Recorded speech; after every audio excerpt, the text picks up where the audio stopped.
बिस्मिल्लाहिर्रहमानिर्रहीम। अस्सलाम वालेकुम दोस्तों, मैं हूं फ़याज़ अंसारी।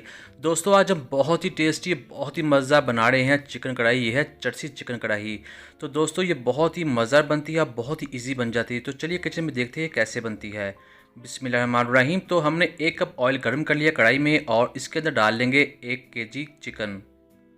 और अब हम इसको पकाएंगे तकरीबन 3 से 4 मिनट के लिए, ताकि इसका जो कलर है वो थोड़ा सा आ जाए और ये थोड़ी सी पक जाएँ। तो ये देखिए तकरीबन 3 से 4 मिनट गुजर चुके हैं और हमारा जो चिकन है वो थोड़ा सा पक चुका है। तो अब हम इसके अंदर डाल लेंगे अदरक लहसुन का पेस्ट 1 चम्मच, और इसको भी अब हम पकाएंगे तकरीबन जब तक 1 मिनट के लिए, ताकि इसका जो कच्चापन है वो ख़त्म हो जाए। और ये लीजिए, इसका कच्चापन ख़त्म हो चुका है। अब हम इसके अंदर डालनी है वो बहुत चीज़ अहम है, वो है टमाटर। टमाटर हम इसमें डालेंगे, जिसकी स्पेशलिटी है, टमाटर हम डालेंगे इसके अंदर तकरीबन 5 अदद। दरमियान में से काट लेंगे इस तरह से और ऐसे रखते जाएंगे। चटसी चिकन कढ़ाई बहुत ही टेस्टी और बहुत ही मज़ेदार बनती है। आप इस रेसिपी को ज़रूर ट्राई कीजिएगा। तो अब हम इसके ऊपर ढक्कन लगा देंगे तकरीबन 7 से 8 मिनट के लिए। बिस्मिल्लाहिर्रहमानिर्रहीम। तो यहाँ पर 8 मिनट गुजर चुके हैं और ये देखिए हमारा जो चिकन है वो अच्छे तरीके से गल चुका है और टमाटर भी इतने गल चुके हैं कि इनका छिलका आसानी से उतर जाएगा। तो अब सभी का हमने छिलका उतार लेना है और अब हम जो टमाटर है इनको मैश कर देंगे अच्छे तरीके से, एक एक करके सभी को। तो यहाँ पर जो चिकन है उसका भी पानी निकल चुका है और टमाटरों का भी। तो यहाँ हम इसको पकाएंगे ढक्कन दिए बगैर जब तक इसका पानी खुश्क नहीं हो जाता।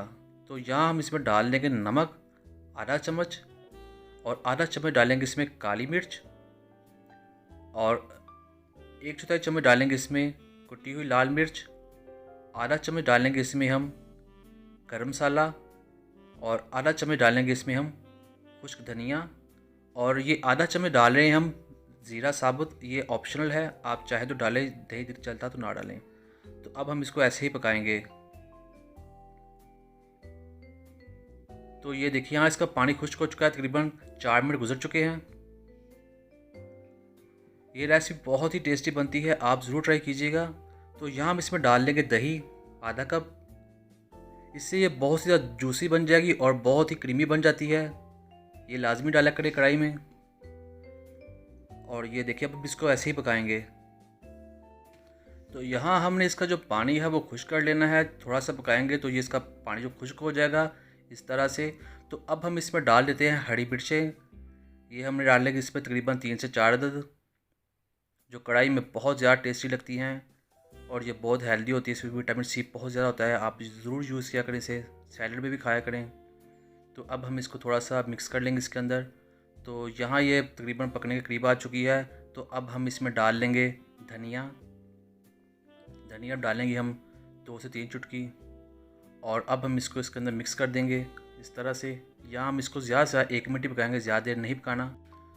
तो अल्हम्दुलिल्लाह हमारी जो कढ़ाई है वो तकरीबन तैयार हो चुकी है। तो अब हम इसको डिश आउट करके दिखाते हैं आप इसको फाइनल लुक। बिस्मिल्लाहिर्रहमानिर्रहीम। तो देखिए कितनी जूसी और कितनी टेस्टी लग रही है। तो आप इस रेसिपी को ज़रूर ट्राई कीजिएगा। अल्हम्दुलिल्लाह बहुत टेस्टी, बहुत ही मज़े लग रही है हमारी ये कढ़ाई। वीडियो पसंद आई तो वीडियो को लाइक कीजिएगा, चैनल को सब्सक्राइब कीजिएगा। अब दीजिए फ़याज़ अंसारी को इजाज़त।